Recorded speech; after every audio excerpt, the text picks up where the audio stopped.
My girlfriend claimed her lavish spa day on our trip was a gift from her mom.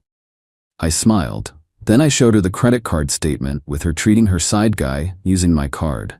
I began the process of canceling her return ticket and immediately froze my card. She was stranded and frantically calling me. Original post: I, Wayne, consider myself a patient man. Tolerant, even. But when trust is torched, my patience evaporates. My girlfriend, Sophia, 29F, didn't just burn a bridge, she napalmed the entire damn valley. We were on this incredible 2-week trip, something I'd saved up for, a sort of third anniversary celebration. We've been living together for about a year. The first week was fantastic. Hiking, exploring, just us. Then, about 10 days in, Sophia announced this super special spa day, claimed her mom Janice had called her, wanting to treat her as a belated birthday gift. It sounded a little off schedule, her birthday being months ago, but Janice could be spontaneously generous. Sophia was gone most of the day, returning radiant, full of talk about massages and fancy mud. That evening, I was on my banking app, just keeping an eye on our trip budget. We maintain separate primary accounts, but she's an authorized user on one of my credit cards, strictly for emergencies or agreed-upon shared expenses during the trip. That's when I saw it. Serenity Peak Spa Resort. And 2 distinct charges: Signature Indulgence Package, $629.16, and another, Signature Indulgence Package, $629.07, totaling $1,258.33. My heart did a weird thud. That's a hell of an expensive spa day. The air in the room suddenly felt thin. Sophia, I started, trying to keep my voice neutral. This spa charge is significant, and it shows 2 signature indulgence packages? She gave a little laugh, maybe a fraction too bright. Oh, that's weird. Their billing must be messed up. It was just little old me. Mom handled the payment over the phone, I think. She wanted me to have the best. The lie was so blatant, so poorly constructed, it was almost insulting. My stomach churned. I'd noticed her being a bit too engrossed in texts lately, with someone listed as Jordan, work. She'd been cagey when I'd asked. I'd let it slide. Idiot. I didn't push it further that night. Said I was tired, sleep was patchy. The next morning, while she was taking an extra long shower, humming to herself, a knot of certainty tightened in my gut. I picked up her phone, a boundary I'd never crossed before, but this felt different, urgent. Her messages with Jordan, work, weren't work-related. Far from it. And there it was, a text from him dated the day before. Yesterday's spa escape was unreal. Best massage ever. You sure your guy is cool with you being this relaxed with a work colleague? Followed by one from her, he has no idea. Thinks mom paid. Details. My hands were shaking, not with rage but with a cold, clarifying anger. She hadn't just lied, she'd used my money, the card I entrusted her with for our trip, to fund a romantic spa day with another man. On our anniversary trip. The audacity was breathtaking.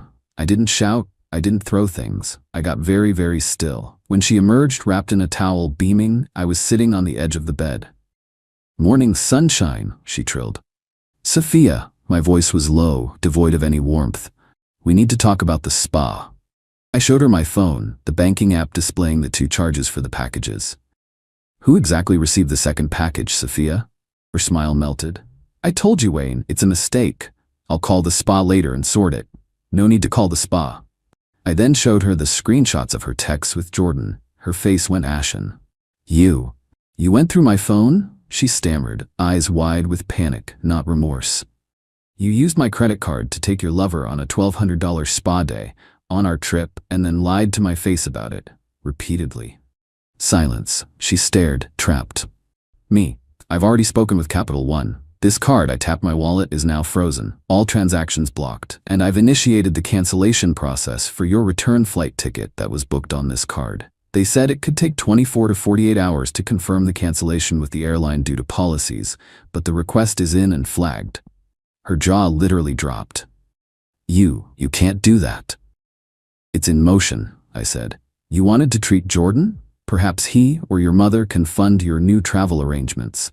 We're finished, Sophia. I stood, reached for my suitcase.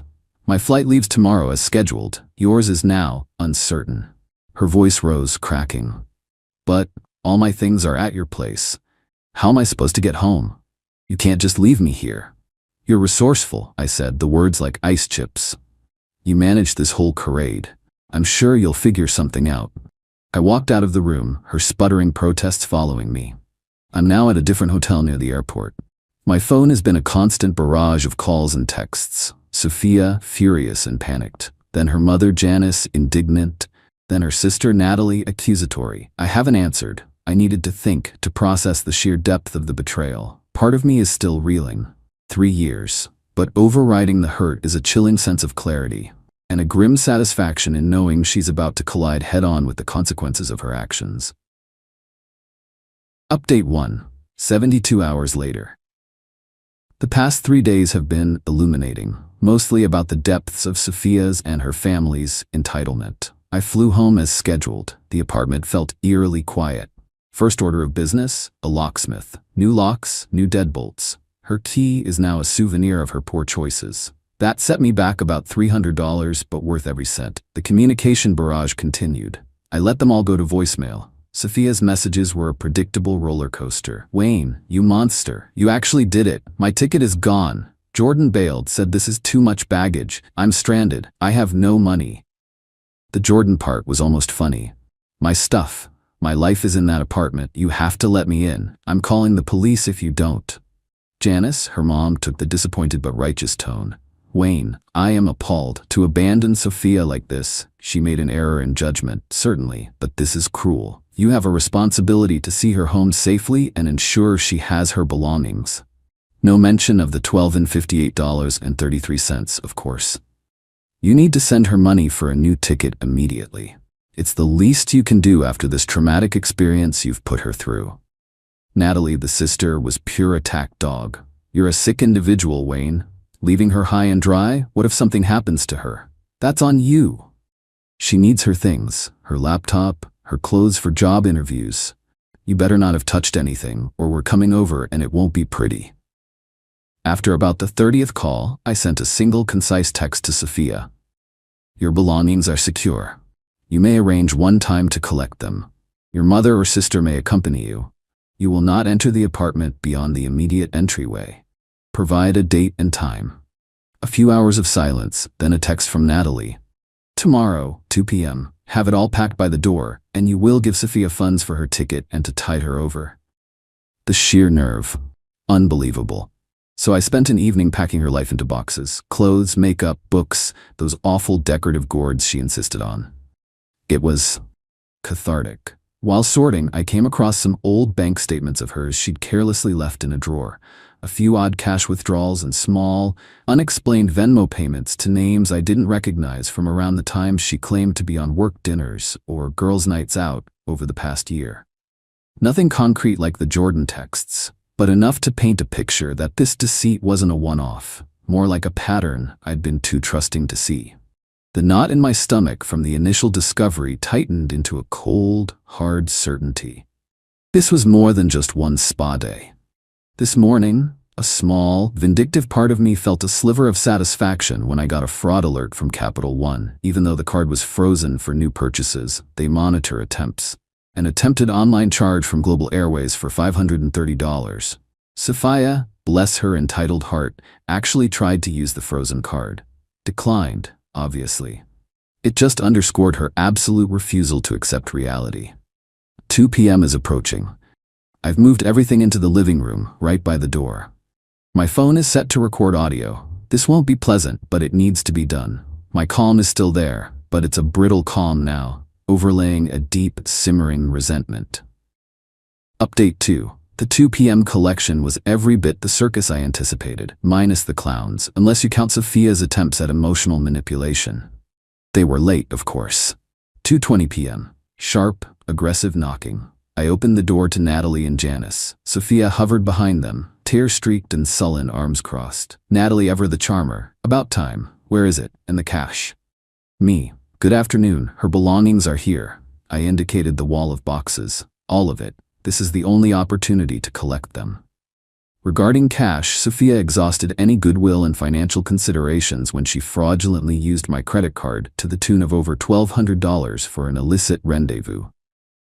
Janice, voice laden with faux maternal concern.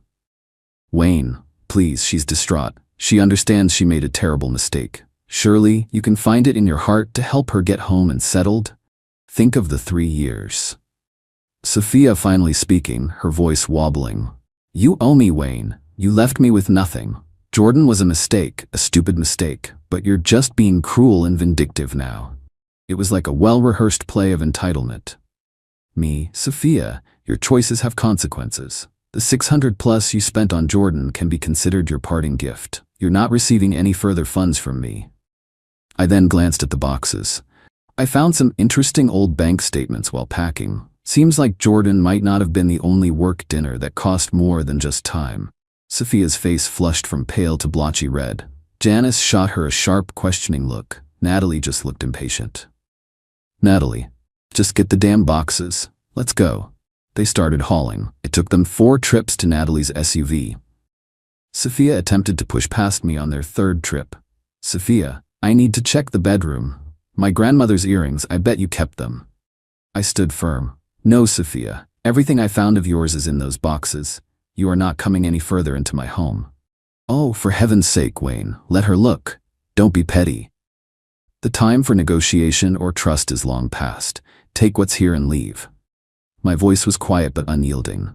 There was a flicker of something in my chest, not regret, but a dull ache for the sheer waste of it all. I pushed it down. They finally loaded the last box. As Natalie slammed the SUV hatch, Sophia turned for one last plea. Sophia, fresh tears impressively timed. Wayne, please, I'm so sorry. I know I messed everything up, but I still love you. Can't we at least talk this through, try to fix it? There's nothing left to fix, Sophia. You demonstrated quite clearly who you are and what you prioritize. Goodbye. I closed the door. The click of the deadbolt was profoundly final. My hands were trembling slightly, the adrenaline finally hitting. Not from fear, but from the strain of holding it all together. The smear campaign started almost immediately. Vague social media posts from Sophia about unimaginable betrayal and being discarded by someone she gave her heart to, conveniently omitting her starring role in said betrayal. A couple of her closer friends clearly fed her version. Sent me some accusatory DMs. I ignored them. What's the point? The real surprise came later that evening. A text from an unknown number. Hey Wayne, it's Amber, Sophia's cousin. We met at your barbecue last summer. Listen, I heard what went down. Sophia's staying with us for a couple of days until my aunt and uncle Janice figure out her flight. Just wanted to say, you're not the bad guy here. Sophia has a history of this kind of drama and entitlement. My mom, Janice's sister, isn't surprised. Don't let them make you doubt yourself. That was unexpected and a small, grim validation. Sophia is still out of state. How she gets back or pays for it is no longer my concern. The apartment feels lighter. The process of reclaiming my space, my peace, has begun. The anger is still there, a cold ember, but it's banked by a sense of inevitable, if painful, justice. She orchestrated her own mess. Final update. It's been a little over 3 months since D-Day, Discovery Day, as I've morbidly started calling it. The emotional waves have mostly subsided, leaving a rather barren shoreline, but also a clear view forward. Sophia eventually made it back. From what I pieced together from Amber, we exchanged a few more brief, polite texts. Janice and her husband did end up paying for a new flight, but only after Sophia apparently wore them down with a week of incessant dramatics, and after they likely realized no one else was going to bail her out. Her social media pity party fizzled out. Turns out, vague accusations don't hold up well when the accused doesn't engage, and whispers of the other side of the story start circulating. Thanks, perhaps, to Amber and her mom not co-signing Sophia's narrative. Some of her more vocal online defenders quietly went silent. My real friends, who knew the kind of person I am, never doubted my character, only expressing shock at Sophia's audacity. About a month after the collection, I got a very formal-sounding letter in the mail. It was from a lawyer retained by Sophia. It was full of bluster about emotional distress, unlawful retention of property, referring to the mythical grandmother's earrings she later found in one of her own bags, a fact she never bothered to correct with her lawyer, it seems, and a demand for $5,000 for reimbursement of shared expenses and relocation costs. It also vaguely alluded to my responsibility for charges on the card, as she was an authorized user. My response was equally formal, via a lawyer I consulted, just to be safe. We sent back copies of the credit card statement showing the two $629 plus charges for the spa packages. Copies of her texts with Jordan confirming the illicit nature of the spa day. A copy of my immediate fraud report to Capital One regarding the spa charge and the subsequent freezing of the card. A polite note that any claim of shared benefit for the spa charge was demonstrably false and fraudulent, and that her use of the card for this purpose was a gross violation of our understanding for its use. A suggestion that if she pursued this, I would vigorously countersue for the full amount of the fraudulent spa transaction and all associated legal fees, and that the documented deceit would be central to that defense. Absolute silence after that. Her lawyer probably advised her that emotional distress over being caught cheating and subsequently dumped isn't a winning legal strategy. The consequences for Sophia have been tangible. Amber mentioned Sophia had to move out of her pricier apartment a month or so after returning. She couldn't swing it solo without my contributions subsidizing her lifestyle. She's apparently living in a much smaller place, further out. The car she drove, which was in her name, thankfully, but one I know she struggled with payments on, was, according to Amber, repossessed about a month ago. She also seems to be job hopping, unable to land anything that supports her previous tastes. Some of her friends, the ones who weren't just enablers, apparently distanced themselves after the full extent of her deceit and the subsequent drama became clearer. There's been no apology, no acknowledgement of wrongdoing. From what little I hear, she still paints herself as the victim of a cruel, unfeeling ex. Entitlement runs deep. For me, the whole ordeal was a painful but necessary purge. The quiet satisfaction comes not from active revenge, but from seeing the natural, logical consequences of her actions unfold. She made her choices, and she now owns the outcome. Canceling that card, starting the flight cancellation, and leaving her to deal with the immediate mess she created by taking her lover on that spa day with my money. That was the line in the sand. Her frantic calls weren't a source of joy, but a confirmation that reality was finally intruding on her fantasy. My apartment is my sanctuary again. I'm slowly getting back out there. The financial sting of the trip and the spa debacle has faded. The lesson, however, remains. Trust, once incinerated, doesn't just magically reappear. And some people will take everything if you let them. She didn't just lose a boyfriend. She lost the comfortable, subsidized life she clearly took for granted. That, in itself, is justice served.